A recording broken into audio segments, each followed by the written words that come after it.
Sword Art Online Illustration War of Honor World Part 2 has been delayed to July 2020, which gives me the opportunity to shift my attention to the Shuchin Academy and cover something more lighthearted this season instead.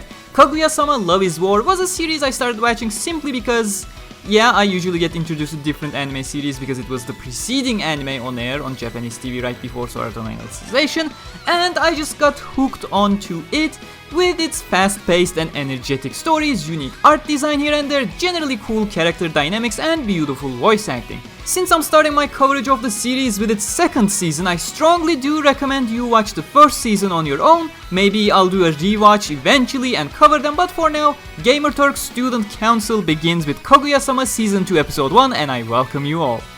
How to cover Kaguya-sama episodes? Probably should have thought this out earlier, but what can I do? War of Honor World just got delayed and I quickly shifted my attention to Kaguya instead. Well, Kaguya episodes usually consist of multiple skit-like parts, so like 3 mini episodes in one or more or less depending on the stories.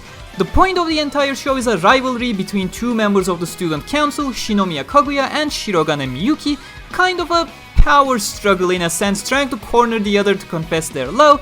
Well, that's the gist of it. Watching the show will obviously give you a better understanding of the dynamic and how the characters evolve over time, but that's not something I'm gonna do in an episode review. The show is very fast-paced though, so even if you're a fast reader, you'll potentially have issues with catching up with subtitles at times, though I feel like the frantic nature of things really enhanced the show a lot. What was I doing? Oh, right, how about I first share my opinion on individual skits in an episode first, and then go more in detail regarding each. That seems like a good way to approach Kaguya. So, Season 2 begins with 4 skits. The Decaf Cafe skit with Hayasaka in the main role, Nirvana skit with Kashiwagi and Tanuma, Board Game skit with the Council, and the Birthday skit with, again, the Council. I love the first one simply because it gave great screen time to Hayasaka, she's one of my favorites. Board Game was absolutely fantastic. Birthday one was very enjoyable mind game of embarrassment that I love from this series, which was, as I said, very enjoyable as usual. And Nirvana skit I was not so interested in because I never cared about the duo even back in season 1.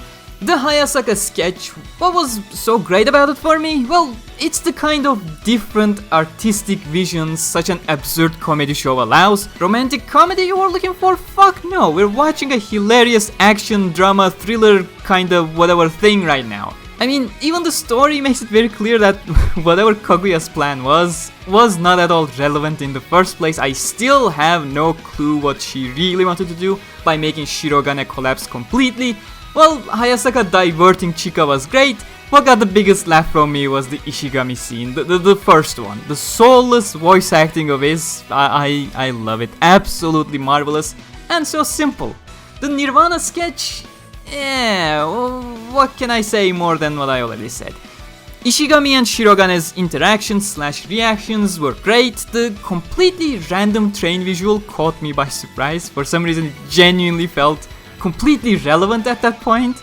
But even in season 1, the only enjoyment I got from the respective skits with Kashiwagi and Tanuma were when the main cast was on screen, like when Kaguya was reacting to Shirogane's stupid suggestions to Tanuma and how Shirogane entirely changed his tone because he saw Kaguya just out the door, etc. I honestly never cared for Tanuma or Kashiwagi, and for me, they were too much in the focus in this one skit. But the board game was utterly hilarious. It's so basic as well, like, you know what kind of a joke is coming miles ahead, but when the joke comes with the delivery and timing of things, it still makes you laugh. I love simple but effective stuff like that. The one curveball this episode threw at me was at the end when Kaguya could not marry Shirogane. I was expecting things to get awkward between the two there, with them going into their usual tactical mental moments, but well, things went awkward in another way, which is totally welcome, especially considering the final sketch featured tactics anyways. Ishigami convincing everyone to play and then immediately dying and labeling the game crap. Shirogane's instant reaction telling him he was late. Shirogane and Chika marrying. Ishigami's reaction to Chika being proud about her game. Ishigami's jabs at Shirogane for the events in the game. For someone as soulless as Ishigami, he is fucking hilarious by the way. Shirogane's PTSD at the end, Ishigami lecturing Chika on how to properly make a game, etc.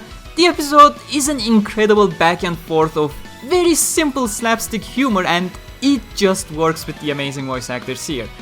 Oh yes, finally got it. Since I watched the episode, I was thinking what this reminded me of, with all the you know it's coming but it's still hilarious kind of vibe of the episode. It's the pull the lever kronk shtick from Emperor's New Groove. You know exactly what's coming, but you still laugh at it when it happens because it's just so well executed. Glad I got that out of my chest. The final skit about birthdays, it was quite the average one for me until the final moments. It had some neat slapstick here and there. The problem is the bit this was featured after was the high point of the simple slapstick humor, and there was no way this was gonna top it, and it didn't, and thus it was quite stale for a bit for me. But thank God when it was Shirogane's turn we got some more context, the real reason why he does not want to share his birthday despite wanting to share his birthday, and of course going as far as pressuring Kaguya to drop her act as well, making her think she has been cornered, whereas it is him who is utterly crushed inside. But yeah, that is when the show is at its best in my opinion. You know that everything is fine meme with the dog with the burning building? It's that, but with more context and a whole lot more dynamism, which fits in perfectly well with my personal humor. That constant juxtaposition of inner and outer psyche, the juxtaposition of characters, absurdity and simplicity, all come together to create this brilliant thing. Comedy, of course, is not the only reason I feel invested in the show. Build up to season 1 finale, and the finale itself was absolutely a beautiful roller coaster. But yeah, I am not a manga reader, so I can't say for certain, but I sure do hope we get something similar this season as well. All in all, a solid start for season 2 of Kaguya-sama Love is War in my opinion. Nothing in this episode that would challenge my favorites from last season. I prefer it when things get a whole lot more frantic, but definitely solid regardless. Felt like a safe start banking on the competences of the series, and that's definitely not a bad thing. Looking forward to the next week. I'm curious if we'll get a payoff for that birthday conclusion of Shinomiya. I certainly hope we do. The opening, I don't know, I preferred season 1 opening as well, but maybe I just gotta wait and see if it grows on me. That's what happened back in the first season as well, so I'm holding my judgment on the opening for now. But that's it from this first episode of Kaguya-sama Season 2. I hope you enjoyed this video. Well, for starters, I hope you enjoy Kaguya in the first place, otherwise you won't probably watch my review of it. A series like Kaguya is such a departure from what I do on my channel, you know, completely different tone. It's usually a scary thing to try out different things. But hey, the world is on lockdown, we all have too much time in our hands, why not try something different? It's a series I love, and I do hope you may enjoy it too. In these circumstances, chances are I may even continue my Fate Grand opinions as well. I'm already too late, so probably won't put too much effort into it, but if I find the time here and there, why not continue that too? Don't forget to subscribe for more, leave a like if you enjoyed, and I'll see you in the next one. Until then, stay cool.